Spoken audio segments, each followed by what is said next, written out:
Go. Hi, my name is Angela Marchand, and I chose to do my leadership presentation on Jeffrey Preston Bezos, the man behind Amazon. Jeffrey is an innovator, a philanthropist, and an investor. In the next few slides, we're going to discuss his bibliography, Amazon, his characteristics, achievements, contributions, leadership qualities, what Jeffrey Bezos thinks it takes to be successful. You will find out why I chose to do my presentation on Jeffrey Bezos. And lastly, I will read a quote from Jeffrey, the founder and CEO of Amazon.com.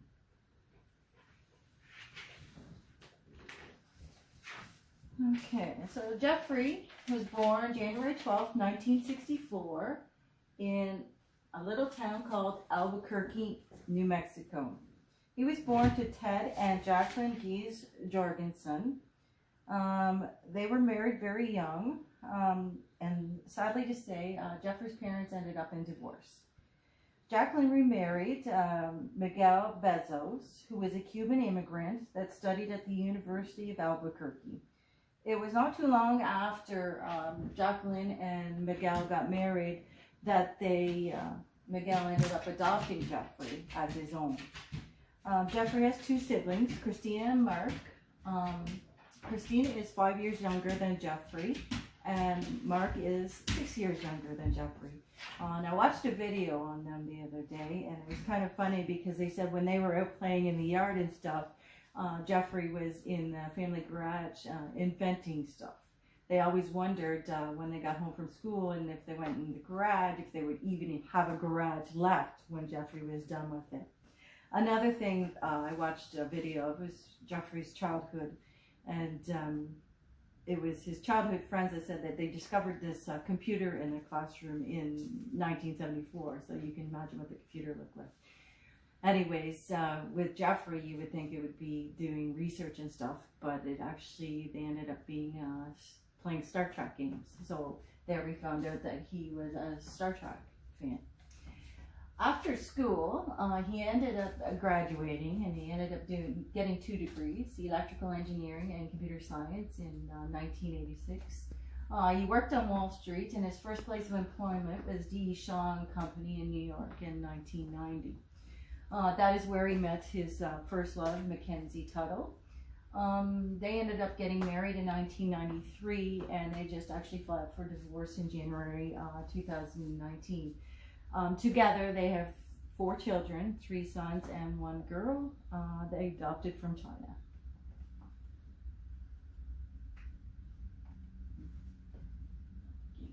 Okay, so now we're going to discuss Jeffrey's pride and joy, Amazon.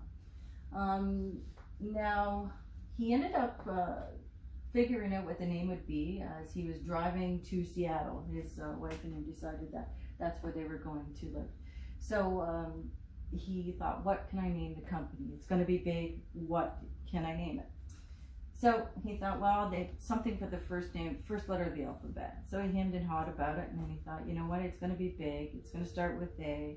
So let's name it after the South African river, Amazon. So that's how Amazon got his name. He sold his first book on July 16th, 1995. It turned out very well. And after that, he went public with Amazon in 1997. Now, there's a few things here. I'm not going to read them all to you, but there's some characteristics of Jeffrey. He thinks that investing money is sometimes okay. So, like, you know, if you know that your business is going to thrive, sure, you know, take the money from the investors. But if you have an idea that it's not, well, don't. Creating a culture of top achievers. This one's a big one. Everyone makes mistakes, and that's okay, because basically you learn from your mistakes. Failing is the first attempt in learning. So, and then there's some achievements, like the youngest vice president of D. Shaw. The Dream Institute, that was his first business thing that he set up, and he did that in high school. And what it was a program, a science program for grades 4, 5, and 6. And they would go there and they would learn different things that Jeffrey set up for them. This one being the richest man in the world status, he was that way for one day because his stocks ended up rising over Bill Gates by, I believe, 55 billion. He ended up in 2013 buying the Washington Post, and of course, he was the founder of Amazon, Kindle, and Prime. Prime was, I believe, in 2013. Kindle was, I think it was 2007, I believe, and Amazon was 1994, if I'm not mistaken. Now, the leadership qualities, vision matters. From what I understand, when Jeffrey said vision matters, it's basically you got to see the whole picture. If you got to have that dream, you got to see the whole picture. How am I going to get there and everything? So then we look at improve your thinking. So you have to have a positive thinking. How can I get things better? How can I make this happen? You got to simplify your message. So you can't use jargon or anything like that. So you got to make it easy so your employees and everything can understand what you're trying to get your point across.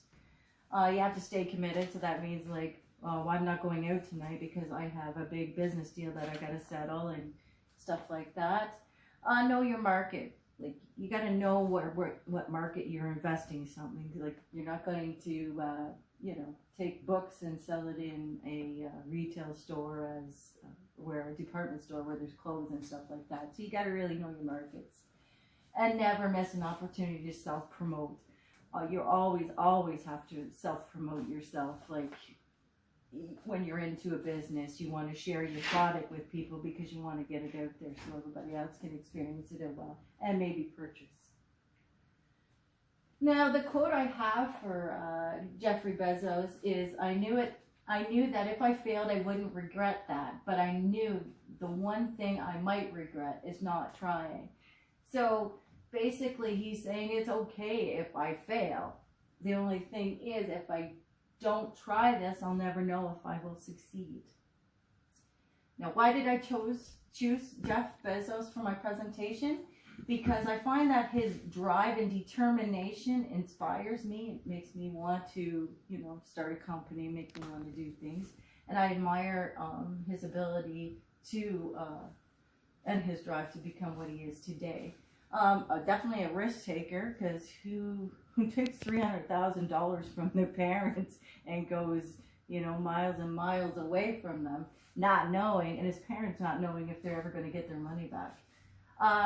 Delegating, positivity, and trustworthiness and responsibility all falls into the business background. You got to be nice to people. You got to make sure your employees are taken care of, and you got to be honest with them.